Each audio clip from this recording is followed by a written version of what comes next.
Tonight, on this special edition of 60 Minutes Presents, Honoring Our Soldiers. What kind of soldier are you? I'm average. I'm mediocre. Sergeant Junta may consider himself mediocre, but at the White House last November, he received the military's highest honor. Tonight, you'll hear the story of his heroism while fighting in Afghanistan's deadly Korengal Valley. This is the single greatest honor that the military can bestow on its own. And it comes right from the President of the United States himself. That's pretty good for a mediocre soldier. Think how good the great soldiers are. The fight you will see is brutal. The intensity unlike anything we'd seen in more than 9 years of covering this war. US soldiers are locked in a never-ending battle with an enemy that just keeps coming. Are the men you're facing committed? They're more committed than anything I've ever seen. One day we killed 31 of them. We could see them dying on the hills. I mean, we were engaging them and we were killing them. And they kept charging us.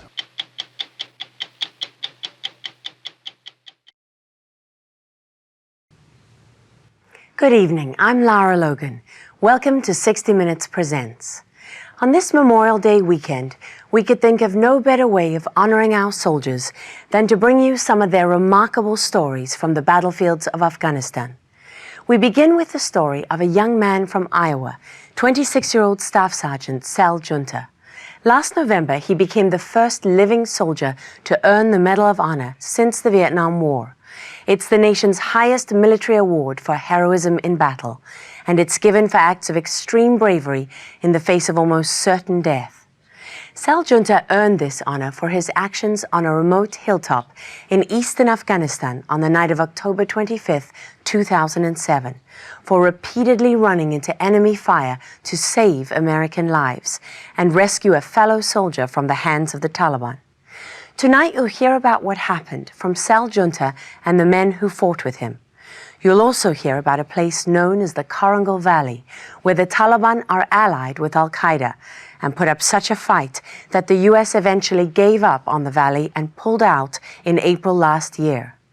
When Sal Junta was serving there at the age of just 22, it was considered one of the roughest tours of duty in Afghanistan. Did you ever wake up in the morning and think, what the hell am I doing here? Woke up every morning thinking, what the hell am I doing here? Really? No, we know what we're doing there, but what the hell are we doing here? In the Korengal Valley? In the Korengal Valley. Was there anywhere in the Korengal Valley that you could have felt safe? Maybe in your dreams. For Sal Junta and the men of the 173rd Airborne Brigade, this is what home was like for 15 months. The valley itself is not very big, just 6 miles long and a mile across. Go! Come on, come on, come on! But it was so dangerous here for US soldiers that it became known to Americans as the Valley of Death. And when Battle Company arrived here, they could see how hard it had been on the soldiers they were replacing. Some guys talking to themselves, some guys wouldn't even come up to us. They wanted nothing to do with us. You know, none of us understood why. And it wasn't long after that we figured out why they didn't want to talk to us. Why was it? That valley just took every ounce of life out of you. 26-year-old Staff Sergeant Eric Gallardo was Sal Junta's squad leader, and he was back in Afghanistan on another tour of duty when we met up with him, along with their ammo bearer, Sergeant Michael Burns, and their machine gunner, Sergeant Brett Perry. That 15 months in the Korengal Valley, it was hell on earth. This was the view from their tiny base looking out into the valley, enemy territory for as far as they could see. There's somebody right out there trying to kill you every day. They wake up every day and they want to kill you. They weren't just hitting us on patrol, they were hitting us where we lived. So there was guys, you know, who refused to go to the bathroom during the day because you'd have to go out in the open. They wouldn't risk it, they'd wait till night, hold it until the dark. They were far from their base when Sal Junta earned the Medal of Honor, deep inside the Taliban stronghold in the valley on a major offensive. 2-1 got hit, break. The soldiers believe this attack on the third day was carried out by the same group of Taliban fighters who would later ambush Junta and his men. Dude, I need you to get to the LZ with those 2 wounded in action. It was filmed by Elizabeth Rubin on assignment for the New York Times Magazine. I called forward a Warhawk 3 element to pick up our KAA. One of their most respected soldiers, Staff Sergeant Larry Rugel, was killed when his position was overrun. And that was just a big blow to us, all of us, I think. And it felt like a momentum shift. As the soldiers listened to the Taliban on their radios, they now sounded more confident, and what they said was chilling. They were saying, we want a body, let's get a body. We want a body. Yeah. They wanted to see if they could get an American body this time. Sure enough, on the last night of the operation, October 25th, they were ambushed. It happened just as they were heading back to base. Sergeant Joshua Brennan was in the lead. Behind him was Specialist Franklin Eckroad. Sergeant Gallardo and Junta followed next. Everything happened. The world happened. And that next step. Tracers, bullets, RPGs, explosions, wings, zings, dings, snaps, pops, cracks. Based on diagrams we obtained from the U.S. military, this is what happened. At least a dozen Taliban fighters executed an L-shaped ambush, firing at the soldiers from 2 sides simultaneously, pinning down the entire unit in an instant. If we could have done it, we would have done it to them. It was perfectly done. Did you know instantly that they were right on you? You can see the muzzle flashes. They're there. I mean, less of a distance than you can throw a baseball. They were inside that gap. The 2 men at the front were down and cut off from the rest of their squad by heavy fire. And I started sprinting their way. I got about 5-6 feet, and that's when I just had RPGs hit everywhere. You were completely pinned down? I was done. I was pinned. And so, I just started turning at them and shooting. Shooting, backpedaling. And right when he started coming back, I watched his head kind of hit. I fell. While I'm falling is when I got shot in the helmet. I remember thinking, did I just get shot in the helmet? Did that just happen? So you had to get him out of that spot. I was just gonna grab him and just pull him back. Before I know it, Junta is coming into the open and he's pulling me out of the open. Did you think, thank God he's here? I was on my back like a turtle. And if Junta hadn't come to you? I'd have been stuck there, just laying there for them to shoot at. As he was dragging Eric Gallardo to cover, Sal Junta was hit twice. His body armor saved him. I got hit on the lower part of my front vest. Of your bulletproof vest? I don't know if it's bulletproof, but it definitely can stop 1 or 2. Did you feel that? I felt it. There's adrenaline and everything going, but it displaced the weight across my whole chest. I couldn't ask for anything better than that, because a bullet just hit me and I felt air. Junta, Gallardo, and 2 of their gunners charged forward. They were trying to reach their 2 wounded men pinned down at the front. You're running into a wall of bullets. Together. So that's what we did. And we threw our first grenades and we ran and we shot. And we did it again and we got closer and then Eckroad was there. Specialist Eckroad had been shot 4 times.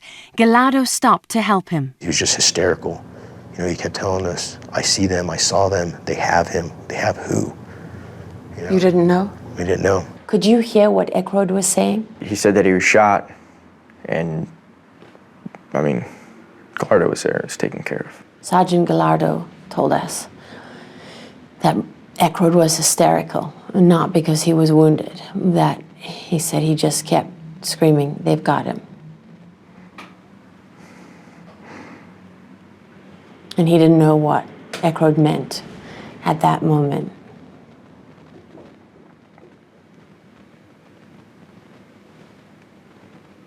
No, I've never heard that. It makes it easier sometimes not knowing everything. What Sal Junta didn't know at the time was that the Taliban already had 22-year-old Sergeant Joshua Brennan, a tough, easygoing soldier who had earned a Bronze Star and had been named Soldier of the Year on his first deployment to Afghanistan. This is Brennan with Junta just a few days before the ambush. There was no one on the squad he was closer to, and it was Junta who would save him from dying in enemy hands. In the midst of the ambush, he ran head-on into the Taliban guns, through their fighting positions and into a clearing where Taliban fighters were carrying Joshua Brennan away. I saw 3 guys, and I saw 2 of them carrying one guy, and one guy had his arms and one guy had his legs, and they were dragging him. And Did you see their faces? I saw their hats and their beards, and I saw their guns. I saw their guns were slung on their back because their hands were full. What did you see when you ran up towards Brennan and Junta was there? What did you actually see? Junta firing, Junta hitting. I saw the one body falling. I saw Brennan's body being dropped, and I saw the other shadow running, and Junta was still shooting. I shot one guy, and he falls, and the other guy was already running away the whole time because I was just running and shooting, just closing the gap. And the one guy dropped, and I started going for the other guy, and by that time, I was at Brennan. Did you know the moment when you grabbed him, you knew he was badly wounded? You could see instantly. I just started assessing, and then he started struggling breathing. And he's complaining that there's something in his mouth, and it's part of his mouth that's in his mouth. He knew we were there. He was drifting out of consciousness, but he knew it was us now. Did he say anything about being taken? No, he wanted to make sure we were there with him. The ambush had lasted just 3 minutes. Sergeant Gallardo still had to get his squad back to base, hoping they wouldn't get hit again. They made it back safely, but later that night, Joshua Brennan died in surgery. I remember just hearing that and just walking off and just finding a corner and just lost it. I couldn't believe it. I needed to see how Junta was doing. How was Junta doing?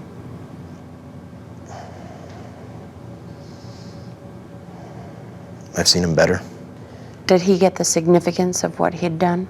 No, he didn't think anything of it. When you look at it, yeah, it was a big deal.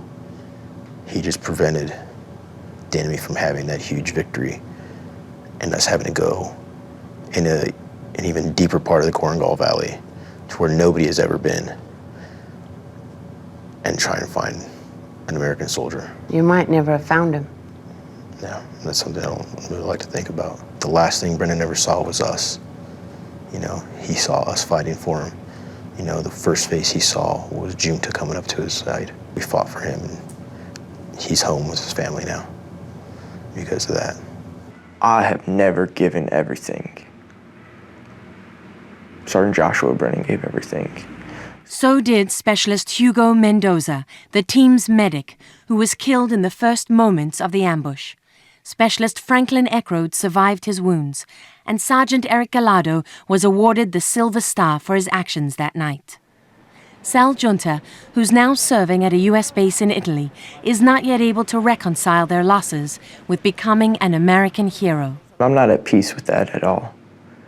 And coming and talking about it and people wanting to shake my hand because of it, it hurts me because it's not what I want. And to be with so many people doing so much stuff and then to be singled out and put forward. I mean, everyone did something. Okay, someone wrote this about this, and then someone else approved it, and the story was told, and then handshakes were made, and then sooner or later, I'm talking to the President of the United States. I don't see how that happened. Like it or not, Sal Junta is now part of an elite fraternity. There are only 85 Medal of Honor recipients alive today.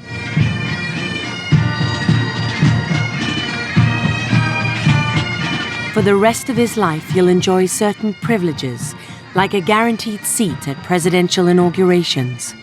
And he'll be honored every year at events like this. But it's something he may never be comfortable with. What kind of soldier are you? I'm average. I'm mediocre. You're mediocre? Yeah. This is only one moment. I mean, I don't think that I did anything that anyone else that I was with wouldn't have done. I was in the position to do it. That was what needed to be done, so that's what I did. This is the single greatest honor that the military can bestow on its own. And it comes right from the President of the United States himself. That's pretty good for a mediocre soldier. Think how good the great soldiers are.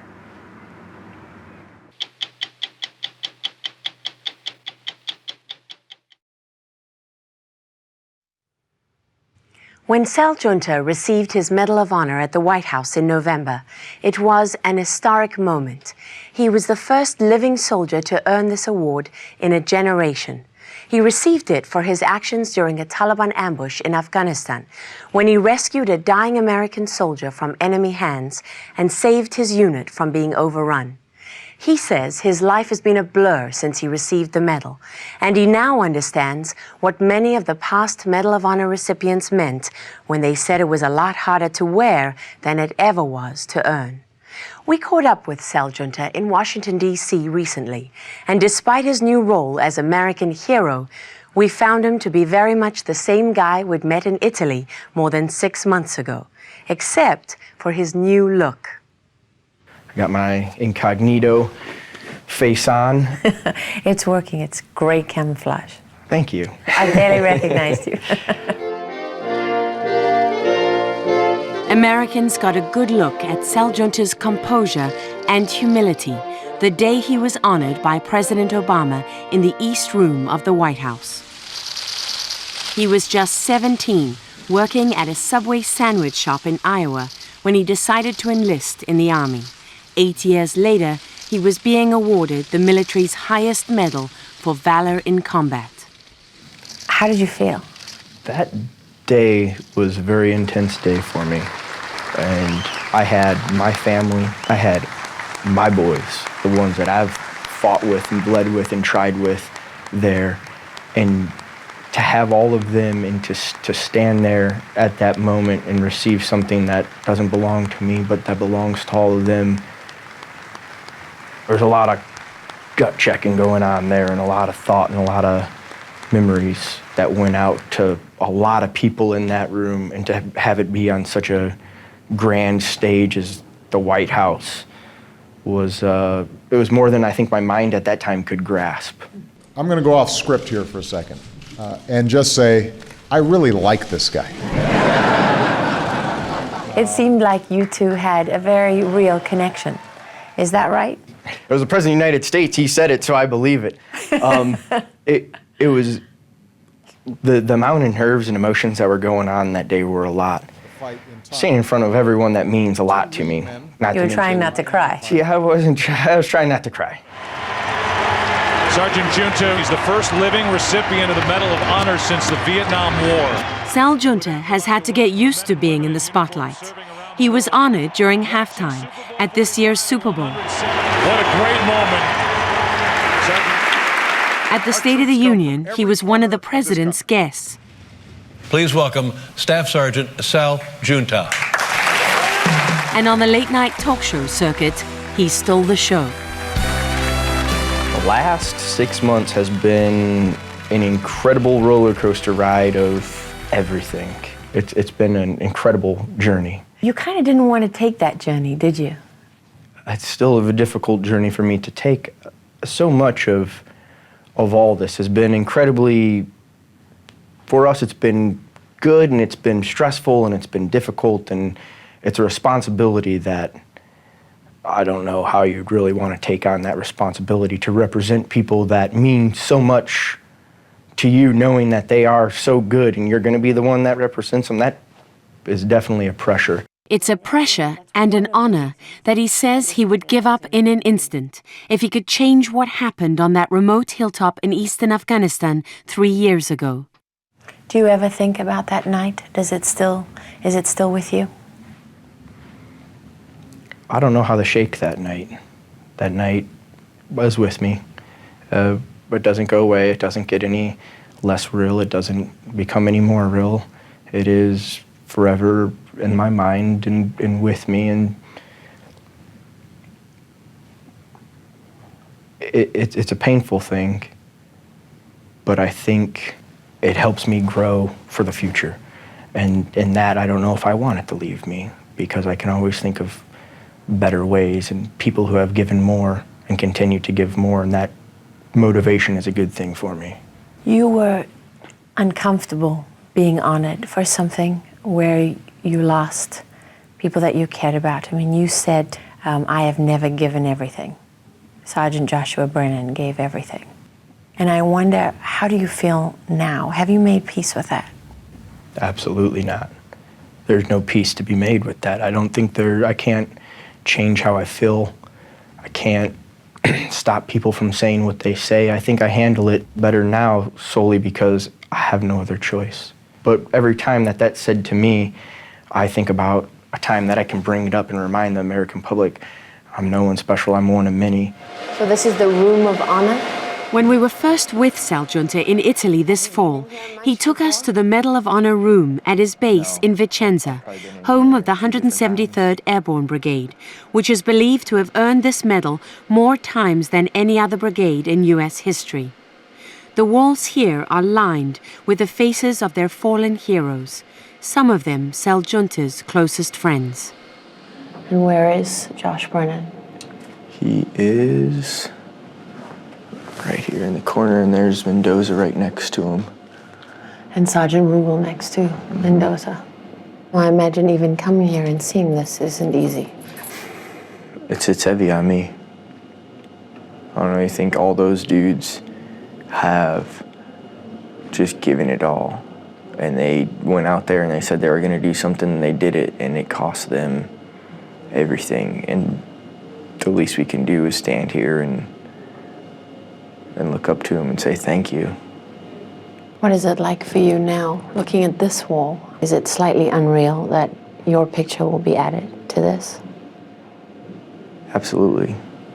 It's been decades since anyone was added to this wall, and you'll be the first.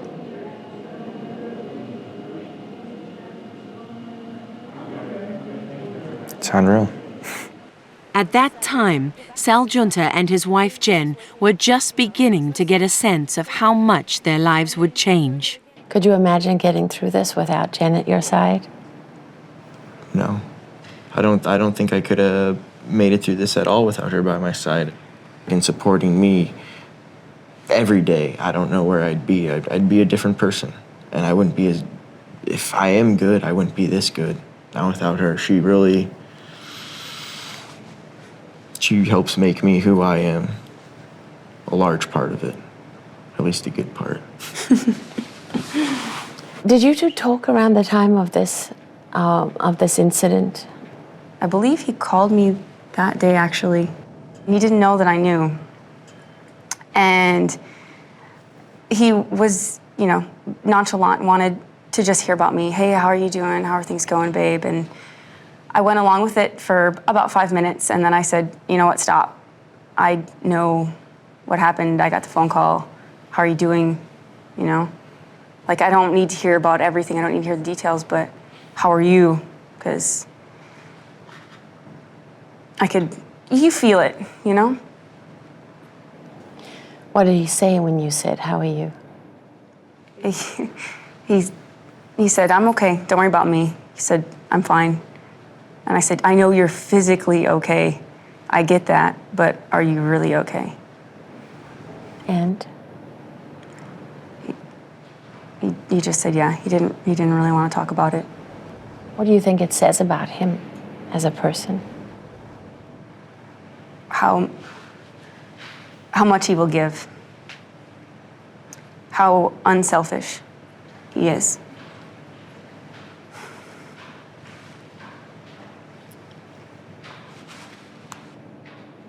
How do you think the two of you have changed? I think the thing that has changed the most about us is trying to think on a larger scale level. Your life is bigger now and broader. It is bigger and broader. I think we do look at each other every single day and kind of wonder, how did this happen? How it's incredible the difference between meeting you 6 months ago in Italy and on the brink of something to 6 months later still, I guess, compared to some of these guys from World War II who've been dealing with this for, 60 years, I'm still, I'm 6 months in, I'm at the start of a long journey. Junta is leaving the army next month for good and moving to Colorado with his wife Jen, who's now pregnant with their first child, a girl. He's going back to college, but he'll still be spending much of his time traveling across the country, using the platform he now has to make sure those serving the nation in uniform are not forgotten. If you're so passionate about that, why don't you stay in the Army? Why are you getting out? The military for me has changed from jumping out of planes and rolling around in the dirt and sleeping outside to fancy hotels and suits and this and that. I'm no longer with my peer group. I'm a 26-year-old man, boy, whatever you want to call me. I'm 26 and I'm a staff sergeant. But when we go places, I sit with 45-year-old generals. It doesn't feel comfortable because I know my spot. And it's not a bad spot, it's just a different spot, and it's over there. And I think it's changed. Do you still hate being called a hero? I try not to use the word hate so much. I'm not. It still doesn't sit with you. You can't put the circle in the square hole. It's not gonna do. You can try, people can say it, but I'm not. I know what I am, and I'm not a hero. Do you know what people remember about your last interview with us? Is that moment when I said, "What kind of soldier are you?" And you said, "I'm average, I'm mediocre." I do. I am. I don't know any way, I can't class it up, I can't change it without it being a lie. I think it's very true. Who knows anymore? I'm getting soft with all this travel and all these hotels. You're even maybe worse. I'm not even mediocre anymore. That's what I'm worried about. I gotta jump on a treadmill and start running and do more push-ups and make sure I can hang with the boys that I say I'm with. Of the boys Sal Junta was with in the Korengal Valley, some are still in the army, others have moved on, but they carry the memory of those who died with them the night Sal Junta earned his Medal of Honor.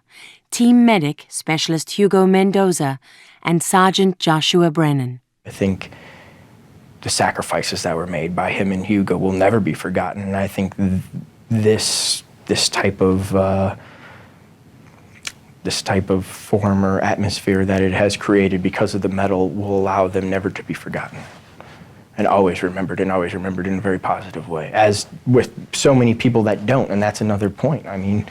It's great that those Hugo and Josh are so remembered and so brought up, but there's thousands more, and not just this war, but every war, and this is what I'm talking about. This is the kind of people we have, not just today either. There's great people from the past. There's still Vietnam vets. You see them with a hat on. You don't know at all. You see them with a patch. Hey, thanks.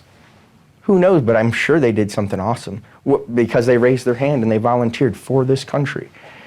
And hopefully we can continue to remember them and continue to celebrate them and celebrate what they've sacrificed for us.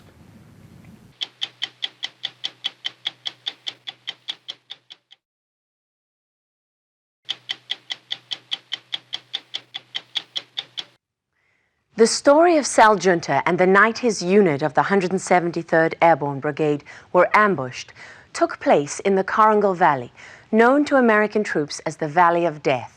Late last summer, we traveled to another tough battleground for U.S. troops, Afghanistan's border with Pakistan. As we first reported in the fall, the fighting there was so intense we hadn't seen anything like it in nearly a decade of covering this war. U.S. soldiers from the 101st Airborne Division were locked in a never-ending battle with a relentless enemy that uses the border as an open door. The soldiers told us that as fast as they could kill them, they just kept coming from their safe havens in Pakistan, determined to kill as many Americans as they could. 60 Minutes was given extraordinary access to the men of the 101st, who were on the front line of the border fight, operating from around 50 combat outposts and forward operating bases along a 450-mile stretch of the most dangerous frontier in the world. Our trip began at Combat Outpost Zarak, just 12 miles from the Pakistani border. This one came in yesterday. It's a 107 rocket. 3 minutes after Captain John Hintz started explaining how to stay alive on his base, Then things are going great. That's incoming. the first rocket hit. Camera crews, camera crews. Hey, let's go, right here, right here. It was the first hour of our first day at Combat Outpost Iraq. Here we go. Let's go.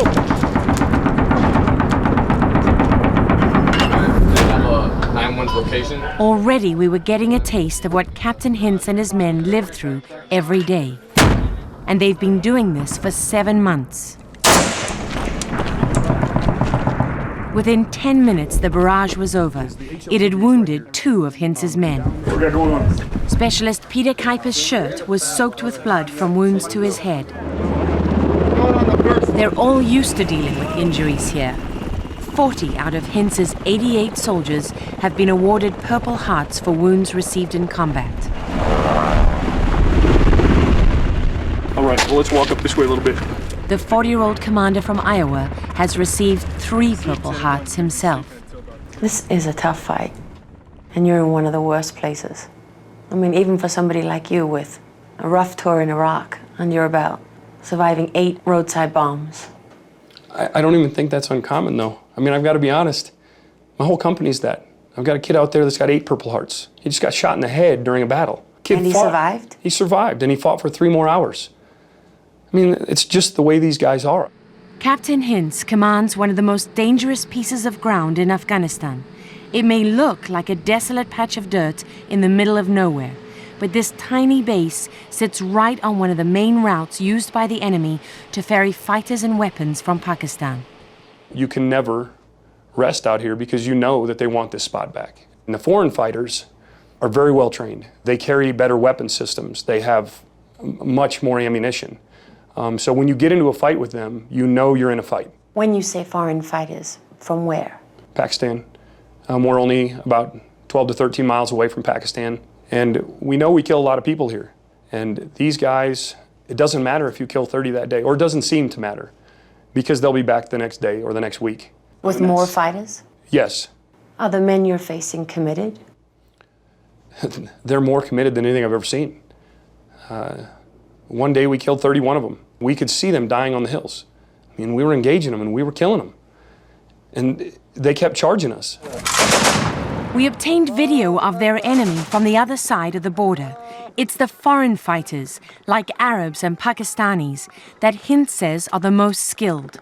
They lead the local Afghans in battle. But both fight in the name of the Taliban.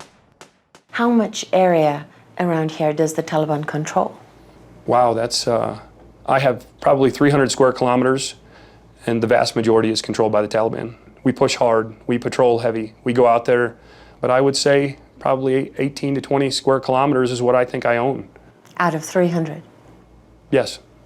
Are there areas here that you can't even go into at all? Taliban areas? Yes, there's multiple areas in this sector that I can't go into. I mean, that's incredible. I think people listening to that will just be wondering, how can we be 9 years into this war? And I mean, you're sitting here surrounded by Taliban villages that in some cases you can't even go into.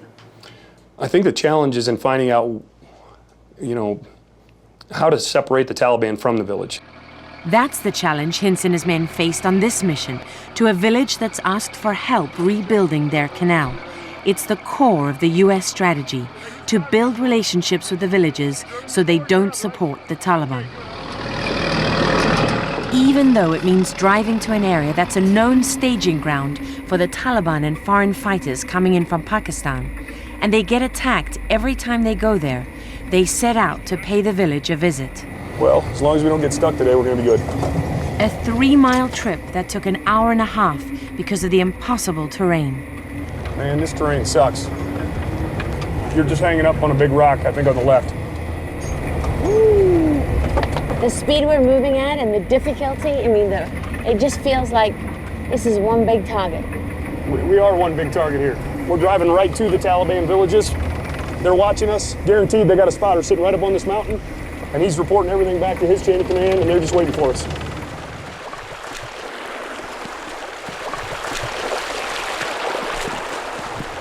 When they arrived at the village, the reception was cool. Yeah, there's 2 of them. And we noticed Captain Hintz was instantly on edge. You don't get a friendly feel here, do you? Not really, no. No, I don't think so either. The villagers kept their distance, unlike previous visits when they welcomed him. I see them sitting watching all over there. Different dynamic. Captain Hintz tracked down the elder who had invited him here to find out what was going on. The last time we came here, a lot of people came up and talked to us. Is there something going on today? Is it a time of prayer, or is it... Not even he wanted to talk. It seemed he couldn't wait to get away. I appreciate you talking to me. Thank you, Chairman. Hintz was disappointed. By now, it felt like a setup. The captain and his men were uneasy. We'll see how easily we get out of here. Tell your guys to be watching, okay? They need to be watching these mountains. They can't just walk along, okay? This is what American commanders are dealing with every day in villages across Afghanistan as they try to carry out their mission. Right now, if the Taliban is influencing that village or living in that village and we're not, then that's the choice you have, you know, to go with the Taliban and live, or to talk to us and support us, and then as soon as we leave, you'll be dead. The trip back was long and tense. One of the trucks got stuck. Ooh, they're up on 3 wheels. Straighten the wheels. Hintz and his men struggled to free the vehicle, which weighed nearly 13 tons. What's up? We had a hammer or something? Every second they were on the ground, they were exposed. Stop! It was the moment the enemy seemed to be waiting for. Get in, get in, get in, get in! Get in, get in! Bullets cracked and whistled over our heads. They were hitting all around us. They had a lot of AK-47s. They fired RPGs at us. I got the ammo. Once you start hearing the snaps of the rounds, that means they're right on you. Hey! Shoot! There you go! Shoot! There you go! Our cameraman, Ray Bribieska, stayed close to the soldiers to capture the fight. Need a fire mission on Twins! Hintz ordered in mortars. Here you can see Captain Hintz on the hood of our truck, completely exposed to enemy fire. He's trying to secure the 200-pound tow bar so the convoy can get moving. Get in the truck! Get in the truck! The convoy still had to fight its way through the ambush. What's left? What's left? Hey, listen! I need you to run for After 30 minutes of constant fighting, it was over. Hintz believes they killed 15 enemy fighters with no American casualties. His soldiers were relieved, and Captain Hintz felt lucky to be alive.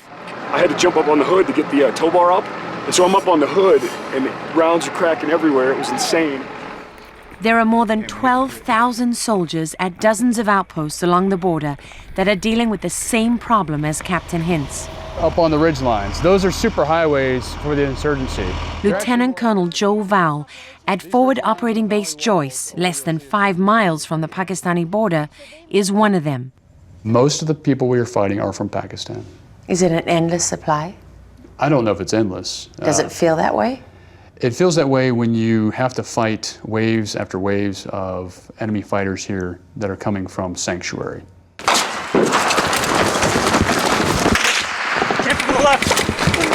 In nearly 2 weeks with Lieutenant Colonel Vowell and his soldiers, we quickly experienced the relentless pressure they come under. Once again, complex attacks carried out by a sophisticated enemy that doesn't back down. It's like any other border between any other country. You can't put a fence up there and stop everybody from coming over it. Major General John Campbell is the man Lieutenant Colonel Vowell and Captain Hintz report to. He's the commander of the 101st Airborne Division, in charge of some 30,000 soldiers here. And the border is his problem.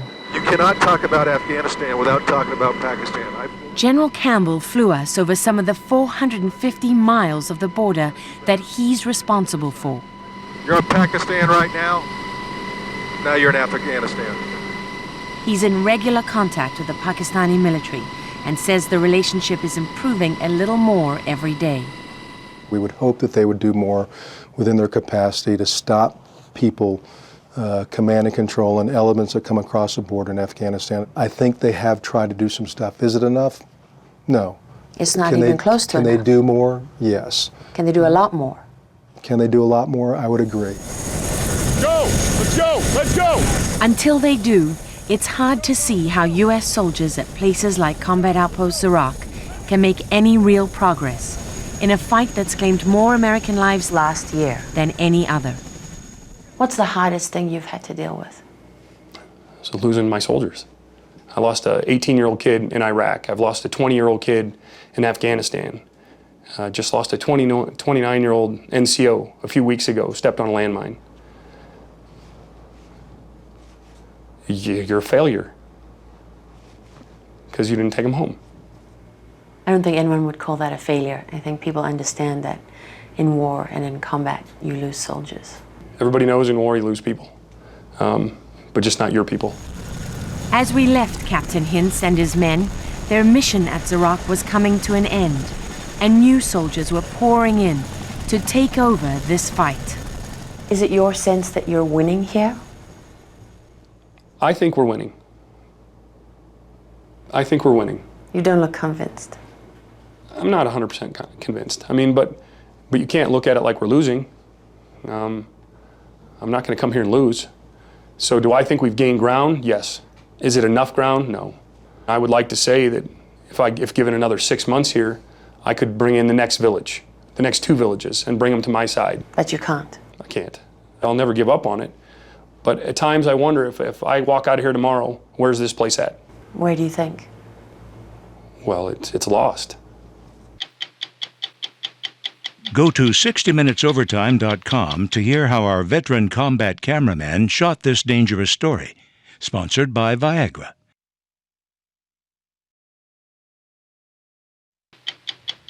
I'm Lara Logan. Thanks for joining us. 60 Minutes will be back next week.